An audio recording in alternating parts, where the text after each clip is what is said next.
जय भीम, जय भारत, जय संविधान। भारतीय सेना को क्रांतिकारी नीला सलाम। आज का जो लाइव है उसका इशू भी आपको जानकारी में होगा, नहीं है तो मैं अब दे ही दूंगा, क्योंकि लाइव का जो पोस्ट थी उसमें बता दिया गया था कि लाइव आने का विषय क्या है। तो आप लोग जुड़ जाइए, मैं आज के लाइव पे चर्चा कर लूं आप लोगों से। सभी संतों महापुरुषों गुरुओं को नमन करते हुए, बहुजन महापुरुषों को सभी को नमन करते हुए, देखिए हमारे देश में अगर हम चैन से अपने घरों में सोते हैं तो उसका सबसे बड़ा जो कारण है वो है भारतीय सेना। भारतीय सेना और भारतीय अर्धसैनिक बल जो हैं, भारतीय पुलिस, वो सब लोग काम करते हैं तो हम चैन से सोते हैं घर में। उनके प्रति हमारा अटूट विश्वास और श्रद्धा रहनी चाहिए।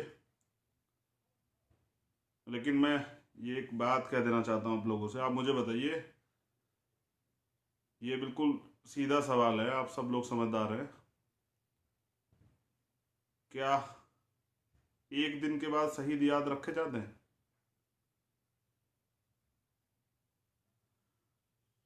आओ झुककर सलाम करें उनको जिनके हिस्से में मकाम आता है, और बहुत खुशनसीब होते हैं वो लोग जिनका लहू देश के काम आता है। तो भारतीय वीर शहीद जवानों को मेरा क्रांतिकारी नमन। तथागत उनके परिवार को ये दुख सहने की क्षमता प्रदान करे, लेकिन वीरों की वीर गति पे गर्व किया जाता है, दुख नहीं किया जाता।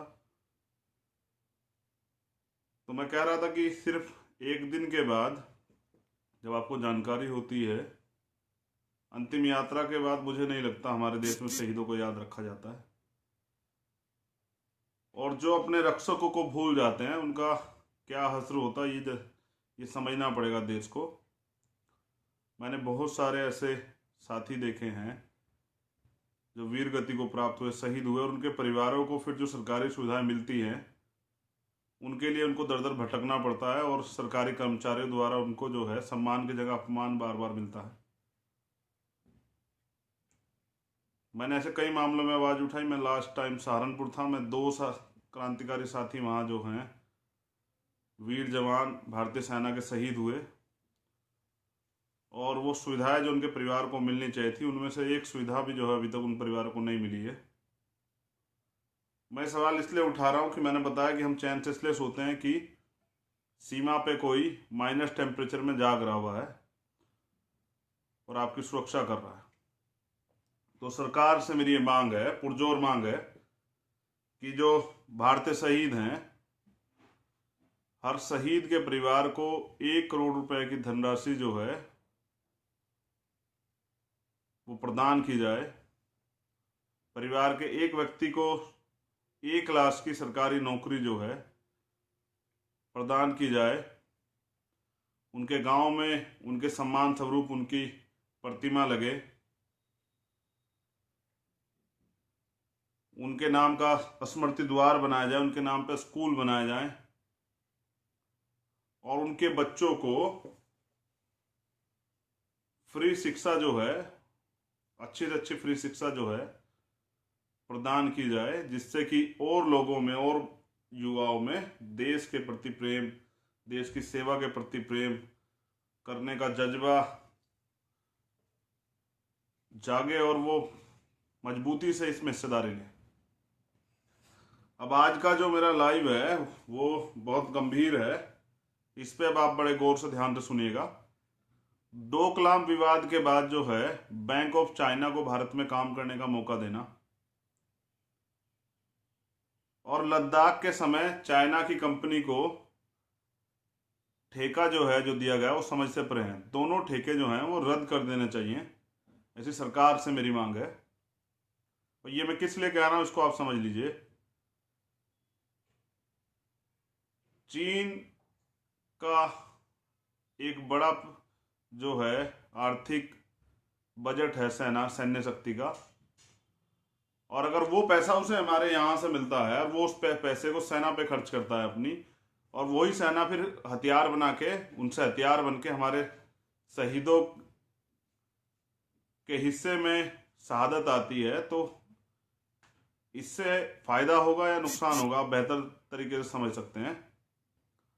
मैं चाहता हूं ये दोनों ठेके जो हैं रद्द कर देने चाहिए, देश के सेना के सम्मान में और देश की जनता की भावनाओं के सम्मान में, क्योंकि भारतीय सेना के साथ पूरा देश खड़ा है। गोदी मीडिया देश को गुमराह करना बंद कर दे। ये लड़ाई कोई सरकार की नहीं, ये पूरे देश की लड़ाई है, और ऐसे में हम अपने शहीद साथियों के साथ, अपने भाइयों के साथ, वीरों के साथ और प्रत्येक जवान के साथ पूरा देश जो है खड़ा है। मगर मैं पूछना चाहता हूं, आत्मनिर्भर भारत की बात करने वाले प्रधानमंत्री बताएं कि चीनी कंपनी को 1126 करोड़ रुपए का ये जो टेंडर दिया गया, ये जो ठेका दिया गया, ये क्यों दिया गया?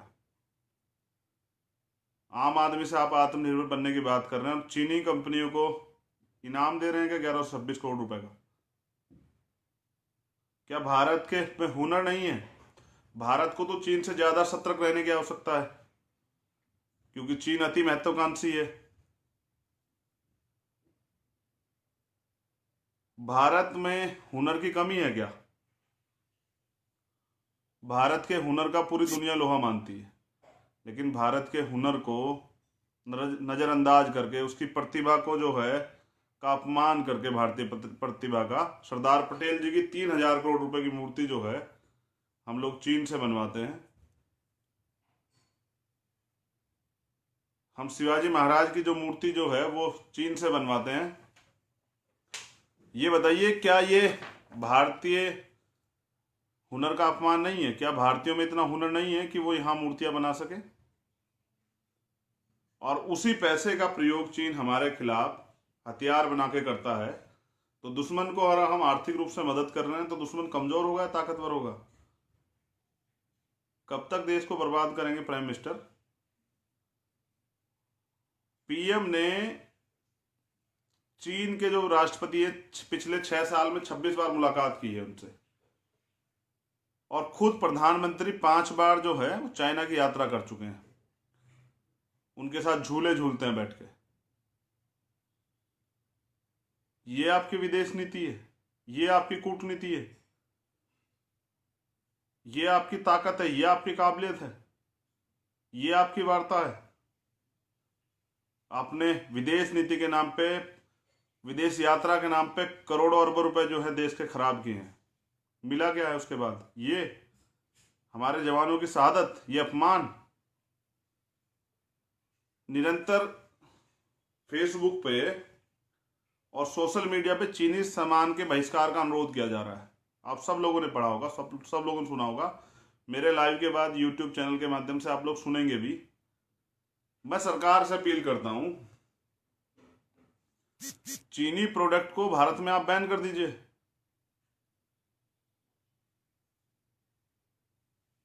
क्या जरूरत है चीनी प्रोडक्ट की, जब चीन को जो पैसा हमसे मिल रहा है उससे हथियार बन रहे हैं, और वो हमारे देश को बर्बाद करने के लिए उनका प्रयोग कर रहा है। तो चीन के प्रोडक्ट आप बंद क्यों नहीं कर देते? भारत में चीन से जो सामान आता है उसका आयात आप बंद कर दीजिए। जो चीनी कंपनियां भारत में लगी हुई हैं उनको यहां से स्थानांतरित करा दीजिए। मैं जानना चाहता हूं बहिष्कार जनता क्यों करे? आप समझौते करें, आप झूला झूले जाके, आप उनके साथ टहलें, और बहिष्कार जनता करे। आप जनता के कितनी मानते हैं? जनता के साथ इतने, जनता के भरोसे पे इतने खरे उतर रहे हैं, तो आप क्यों नहीं वही जो है बैन कर देते चीनी प्रोडक्ट को? ना चीनी प्रोडक्ट यहाँ आएगा, ना हमारी तरफ से यहाँ खरीदा जाएगा। एक ही बार में सारा काम खत्म हो जाएगा, और इससे क्या होगा? आपके आत्मनिर्भर भारत का सपना भी पूरा होगा। भाई यहाँ देश के हुनर को मौका मिलेगा आगे बढ़ने का, देश का के हुनर को निखरने का मौका मिलेगा, यहाँ बिजनेस पैदा होगा, डिमांड एंड सप्लाई का जो खेल है, जिससे जो है देश की अर्थव्यवस्था सुधरेगी। तो पैसा जो चीन जा रहा है वो यही नहीं आ जाएगा सारा, वो यही देश को आगे बढ़ाने में काम आएगा। तो ये बेकार के झूठे वो छोड़िए, मैं कहता हूँ किसी भी देश को बर्बाद करने में उस सरकार के साथ साथ वहाँ की भ्रष्ट, बिकाऊ और झूठी मीडिया का भी बराबर हाथ होता है। और मैं ऐसी मीडिया को सतर्क कर देना चाहता हूँ जो मीडिया के लोग भारतीय सेना को बदनाम और कमजोर दिखाने का प्रयास कर रहे हैं। आप अपील कीजिए, और मैं भी अपील करता हूं कि देश के नेताओं के, मैंने पहले भी कहा, देश के प्रत्येक नेता के घर से एक बच्चा सीमा पे होना चाहिए, तो सैनिकों का दर्द समझ आएगा।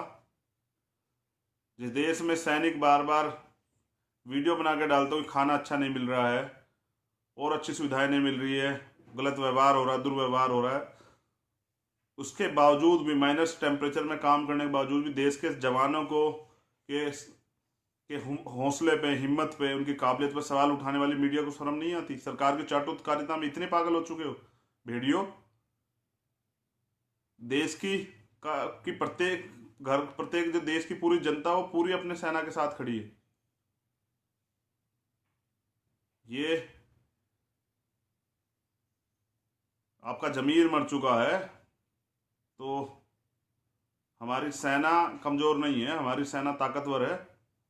मैं उन पत्रकारों को भी सैल्यूट करता हूँ, सलाम करता हूँ, जिनका जमीर जिंदा है, जो आज भी जो है सच्चाई से पूरी दुनिया को और देश को अवगत करा रहे हैं। सच ये है कि भाजपा की गलत नीतियों की वजह से देश बर्बाद हो रहा है, और किसी भी राजनीतिक दल या पार्टी के बाप की जागीर नहीं है हमारा देश। ये आप जान लीजिए, बहुत अच्छी तरह जान लीजिए, किसी के भी बाप की बपोती नहीं है देश, किसी राजनीतिक पार्टी की, कि वो देश बर्बाद करे। ये देश हमारा है, हम अपने देश की 1 इंच जमीन भी किसी अन्य को हड़पने नहीं देंगे, छीनने नहीं देंगे। सरकार याद रखे, सरकार ने देश को बर्बाद किया है। मैं बताऊंगा किस तरह से बर्बाद किया है भाजपा की गलत नीतियों के कारण। मैं भी पूरी नीति आपको कई मामलों में बता देता हूं, मगर मैं ये बता देता हूं कि देश को बचाने के लिए अगर हमें सड़कों पे आना पड़ा तो हम इससे पीछे नहीं हटेंगे। लेकिन ये हमारा मुल्क है, हमारे लोगों ने इसे, क्योंकि हम यहाँ के रहने वाले हैं, इस देश के मजबूत वीर सिपाही हैं, तो जैसे मैंने कहा कि हमारे महापुरुषों ने इसे, अपने देश को और हमारे वीर जवानों ने इसकी सुरक्षा के लिए अपने खून से सींचा है, तो हम अपने मुल्क को, देश को बर्बाद नहीं होने देंगे, और किसी को इतनी अधिकार नहीं देते कि वो हमारे देश को बर्बाद करे। कितनी गलत नीतियों का प्रयोग जो है भाजपा द्वारा किया गया है, मैं ये बता देता हूं आपको। सबसे पहले इसी सरकार में, जो भाजपा की सरकार है 2014 के बाद जो बनी थी, नोटबंदी का गलत निर्णय लिया गया, देश की अर्थव्यवस्था खराब हुई। जीएसटी का गलत निर्णय लिया, जो मध्यम वर्गीय व्यापारी है वो कमजोर पड़ गया। विदेश नीति इनकी जीरो है, जिसके कारण इतनी बैठकों के, इतनी वार्ता के बाद भी, इतने झूले झूलने के बाद भी हमले हो रहे हैं, और देश के जवान जो हैं, वीर जवान शहीद हो रहे हैं। रोजगार खत्म हो गए हैं, रोजगार नहीं, रोजगार, बेरोजगारी में चरम सीमा हमारा देश छू रहा है। कोरोना में जब जनता त्रस्त थी, पूरे देश में पूरी दुनिया में कोरोना था, लेकिन भूख से हमारे यहाँ लोग मर रहे थे, सड़कों पर मजदूरों का बुरा हाल था। इनके पास पैसे नहीं थे, लेकिन हाँ, इनके पास बिहार में वर्चुअल रैली के लिए पैसे होते हैं, क्योंकि इन्हें किसी भी तरह सत्ता में स्थापित होना है। तो जैसा मैंने पहले कहा कि सत्ता के दम पे, पैसे के दम पे सत्ता, और सत्ता के दम पे पैसे कमाने की वाली सरकार जो है, पूंजीपतियों की सरकार, राष्ट्रभक्ति के प्रमाण पत्र ना बांटे। ये मुल्क हमारा, और हमसे बड़ा राष्ट्रभक्त कोई नहीं हो सकता। इतने अत्याचार सहने के बाद भी हम अपने मुल्क के साथ खड़े हुए हैं। तो जैसा मैंने आपको बताया, मजदूरों के बुरे हाल है, किसान सुसाइड कर रहा है। एक प्राकृतिक मार, एक सरकार की मार। अपनी फसल का मूल्य नहीं तय कर सकता है। तो मैं ये कह देना चाहता हूं, अभी CANPR जैसा काला कानून लाके खाड़ी देशों से इन्होंने संबंध खराब कर दिए, देश के आम जनता में विश्वास ला दिया है।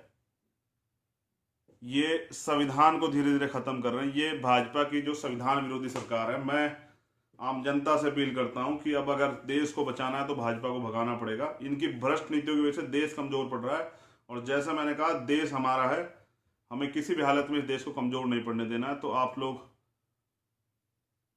सरकार से मांग करें कि चीनी प्रोडक्ट का जो है को इस देश में बैन कर दिया जाए, और चीनी नहीं, उस हर देश के प्रोडक्ट को बैन कर दिया जाए जो हमारे देश के खिलाफ है, हमारे देश को कमज़ोर कर देना चाहता है। हमारे सेना के, हमारे जो देश के वीर जवान हैं, जो उन पे हमले करता है, जिनकी वजह से उनकी शहादत होती है, ऐसे प्रत्येक देश के जो है से आने वाले आयात को बंद कर देना चाहिए। तो मेरी ये मांग है कि देश में इस समय अगर पूरी पूरी जब तक का लोकतंत्र है, अगर सबसे कमजोर प्रधानमंत्री है तो अभी है,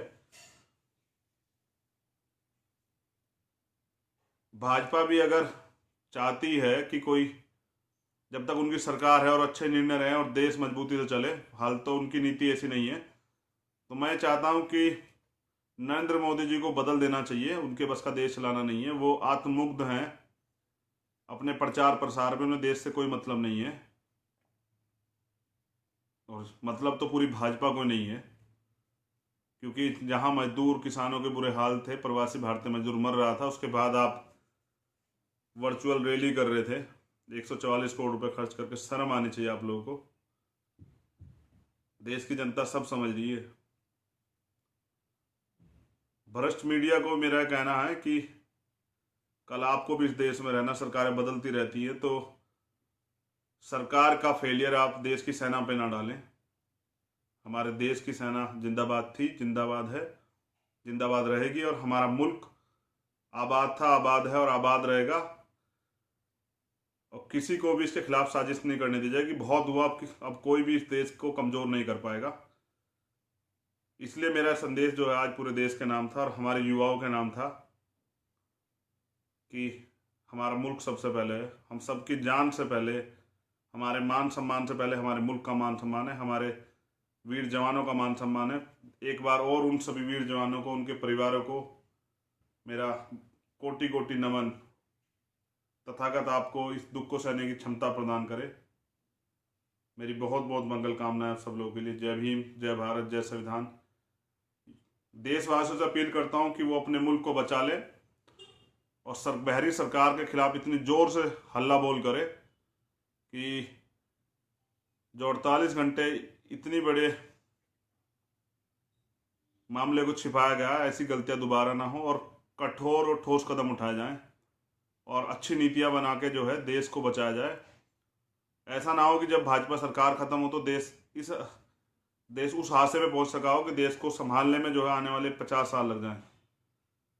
तो आरएसएस और भाजपा की भ्रष्ट नीतियों की वजह से आज देश कमजोर हो गया है, और देश को बचाने के लिए देश के जो युवा हैं, जो राष्ट्रभक्त हैं, फर्जी राष्ट्रभक्त नहीं, वो फर्जी राष्ट्रभक्त नहीं जिनके प्रमाण पत्र आरएसएस और बीजेपी बांटती है, वो राष्ट्रभक्त जो अपने देश से प्रेम करते हैं, उनको आना चाहिए सड़कों पे, अपनी बात रखनी चाहिए लाइव के माध्यम से और अन्य माध्यम से, और इस बहरी सरकार को जगाना चाहिए।